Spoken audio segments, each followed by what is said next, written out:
अस्सलाम वालेकुम, my name is doctor Khulood Imran. आज मैं बात करूंगी कि क्या अंडा खाने से हमल ज़ाया हो सकता है या हो जाता है। बाज़ ख़वातीन हमसे ये सवाल करती हैं कि जी अंडे खाने की वजह से उन्हें ब्लीडिंग स्टार्ट हो गई या उनका अबॉर्शन हो गया। इस बात में किस हद तक सच्चाई है, हमें आप इसके बारे में बताएं। सबसे पहले आपको ये पता होना चाहिए कि जो अंडा है इसके अंदर विटामिन्स हैं, मिनरल्स हैं, हाई कंटेंट फैट है और उसके अलावा प्रोटीन एक बहुत गुड अमाउंट में है। ये एक एग की अंडे की कॉम्पोजिशन है। अब इसमें होता ये है कि जो हमल है उसको हम 3 हिस्सों में तक़सीम करते हैं। फर्स्ट ट्राइमेस्टर में पहले 3 महीने आते हैं, नेक्स्ट में 4, 5, 6 एंड देन 7, 8, 9 मंथ्स। इस तरह एक प्रेगनेंसी कंप्लीट होती है। उसमें सबसे पहले ये बात अहम है कि अगर तो फीमेल को कोई इशू नहीं है, उसकी एक नॉर्मल प्रेगनेंसी चल रही है और साथ में जो है उसको फर्स्ट 3 मंथ्स में ड्यू टू वैसोडाइलेशन, हार्मोन्स के इन्फ्लुएंस में उसका बीपी लो हो रहा है और उसको और कोई इशू नहीं है लाइक हाई कोलेस्ट्रॉल का, या वो किसी फूड से एलर्जिक नहीं है, तो वो इजीली एग यूज़ कर सकती है from first day of pregnancy से। लेकिन उसको ये बात जहन में रखनी है कि वो जो है एक अंडे से ज़्यादा नहीं लेगी 24 घंटे में, यानी कि एक दिन में एक ही एग वो ले सकती है।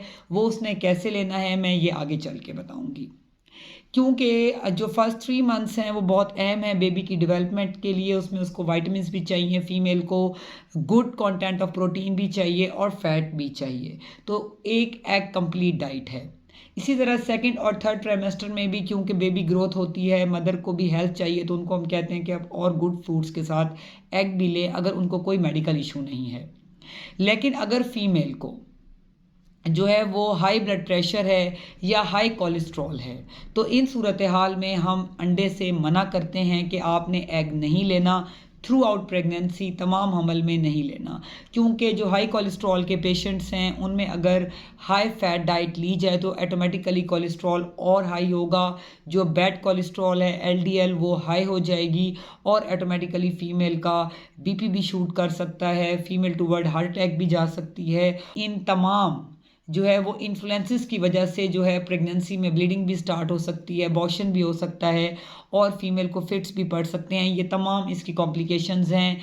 और इवन कि अगर फीमेल एलर्जिक है, बाज़ लोग फूड एलर्जिक होते हैं, वो एग से एलर्जिक हैं जी, अंडा उन्होंने खाया और जिस्म पे उनके रैशेज़ आने लग गए या रेड निशानात आने लग गए और ऑटोमेटिकली जो है वो उनको जो है वो चाहिए कि वो एग यूज़ बिल्कुल भी ना करें। आपने जो है वो अल्टरनेट टू एग डाइट लेनी है, जैसे कि आपकी गायनेकोलॉजिस्ट आपको गाइड कर रही होती हैं साथ साथ। अब अंडा खाना कैसे है, यानी कि किस फॉर्म में लेना है। आपने कच्चा अंडा विदाउट कुक एग नहीं लेना, क्योंकि इसमें साल्मोनेला बहुत ज़्यादा होता है जो कि फूड पॉइजनिंग कॉज करता है, फीवर है, साथ में जो है वो वॉमिटिंग है, इवन के लूज़ मोशन भी लग सकते हैं, जो कि एक हामला औरत के लिए बहुत ज़्यादा ख़तरनाक है और ऑटोमेटिकली उसके बच्चे के लिए भी। उसके अलावा हाफ़ कुक एग भी आपने, हाफ़ बॉयल एग भी आपने नहीं लेना। अगर इवन कि आप एग को बॉयल शेप में ले रही हैं तब भी हाफ़ बॉयल नहीं लेना। अगर आप ऑमलेट बना रही हैं या इवन फ्राई एग जो है तो उसको आपने दोनों तरफ से कुक करना है, अंडे की जर्दी को अच्छी तरह, ताकि उसके अंदर साल्मोनेला जो है वो किल हो जाए ड्यू टू हीट और जो है वो फीमेल को एक हेल्दी डाइट की सूरत में एग मिले।